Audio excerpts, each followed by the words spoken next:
Hello students of class 8th. In this video we will discuss chapter number 3rd, Glimpses of the Past. Glimpses means a very quick and not complete view of somebody, something. So in this chapter we will read about past, about our history and between the period 1757 to 1857. Let us start reading. Here are some pictorial glimpses of the history of our country from 1757 to 1857. Some pictures are given in this chapter and it will clarify understanding our history. What happened between this period? What happened? Which incidents took place between the period of 1757 to 1857? These pictures and speech bubbles will help clarify your understanding of the conditions that led to the event known as the First War of Independence in 1857. So these pictures will help us to know better that what were the conditions at that time which compelled the Indians to hold First War of Independence in 1857. So first one, the martyr. So it is a picture related to a function in Delhi. And here you can see that Lata Mangeshkar is singing a song, "Oh my countrymen, let your eyes fill with tears as you recall the sacrifices of India's martyr." You might have listened the song "ऐ मेरे वतन के लोगों," it is the same, and she asks the countrymen to fill their eyes with tears because our soldiers sacrificed their life for independence of our country.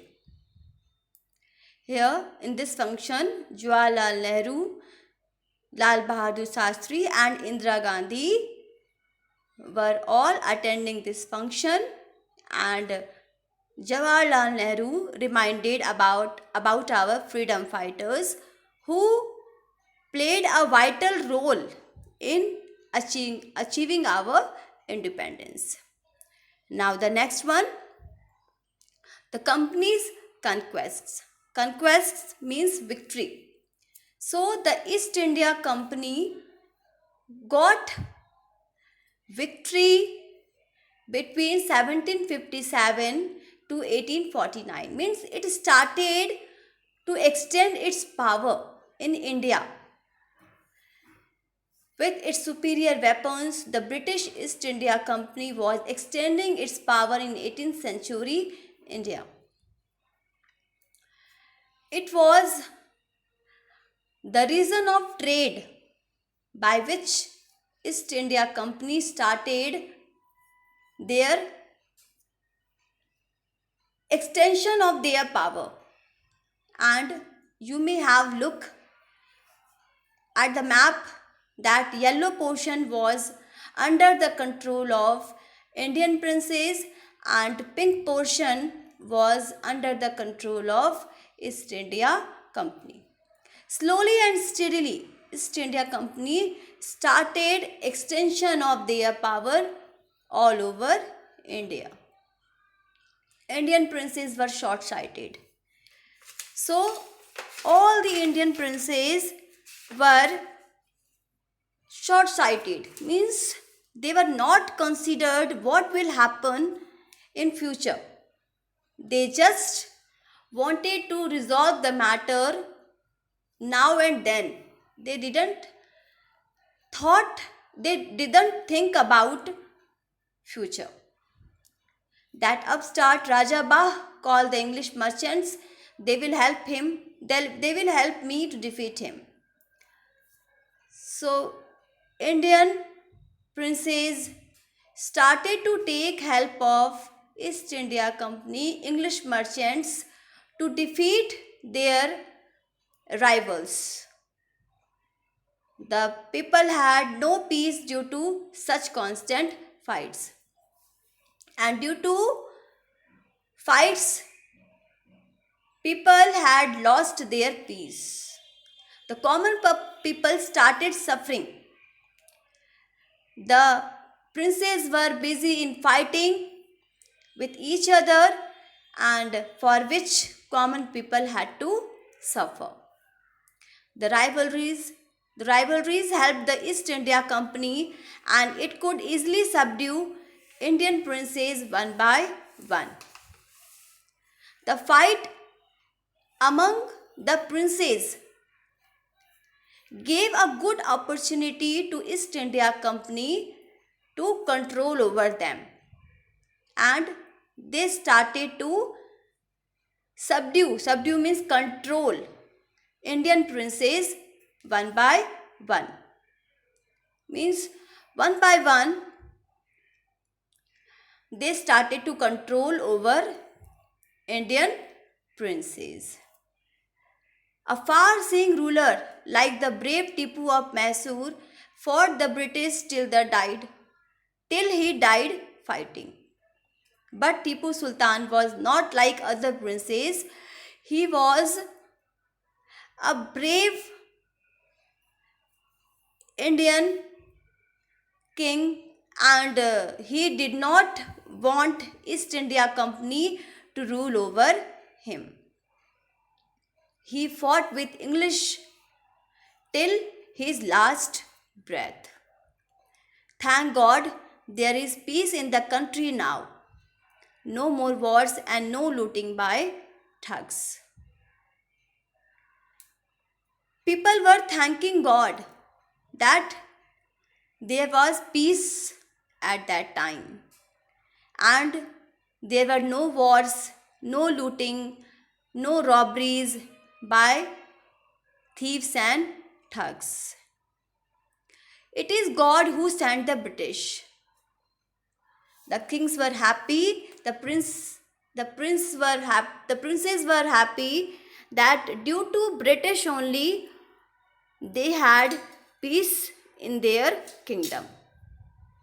Means they were giving the credit, all the credit to the British. How did Indians react to these conquests? So, what were the reactions of Indians over the victory, over the control of East India Company in India? All were giving their own opinions. One was saying that our destiny is linked with them. He said that their fortune was connected with the British people. Now they had to depend on them, and they would think good for the people. The white man has killed or dethroned our kings. But some of the clever and intellectual people were giving their comments that due to white British, their king were dethroned. Dethroned means they were removed from their power. Some kings were not good, but after all, they were of this land. They knew, common people knew that some of the kings were not honest. They were not ruling their kingdom in a good way. But after all, they were of that land. So common people did not want East India Company control over them. They wanted their kings and princes only. Now we have become slaves of foreigners. People said that now they had to work under British power like a slave. Third, British rule. After extension of power, British came into its whole effect and started to torture people. Their rule was at extreme between the period 1765 to 1836. Religious leaders preached ideas like untouchability and child marriage. So, religious saints and leaders, they gave the ideas like untouchability and child marriage. All these social evils were going on in the society. Anyone who crosses the seas loses his religion. All the misery in the world is due to women. Some saints considered women as a bad effect for the society. The truth was that Indians had lost self respect. The British scorned them. But actually, due to fight among the Indians, the British started to take advantage of it. And slowly, Indians lost their self respect and the British rejected them. The natives are unworthy of trust, incapable of honesty. The British considered the native people disloyal, unworthy of trust. They could not trust on them. True your honor, but I am honest. And Indians had to prove their honesty before East India Company. Being merchants, the British wanted quick profits. Their heavy taxes forced farmers to abandon their fields. British had come India for trading, and as they were merchants, they wanted quick profits. Quick profits means profits in very short time. So they started to apply heavy taxes on the farmers, and for which farmers had to leave their fields when they were not able to pay their taxes on time. But your men are taking all my crop. East India Company took the crops from the farmers without their consent if they could not pay taxes. You are still in arrears. If you don't pay next week, I will send you to jail. On the other hand, British forced farmers to pay heavy taxes, and if they could not, they threatened them to send them into the jail. Still, the British invented other methods which gave them more profits. Now, British started to invent new ideas which could give them huge and high profits in short period of time. The goods manufactured in England should not have any import duty when brought into India.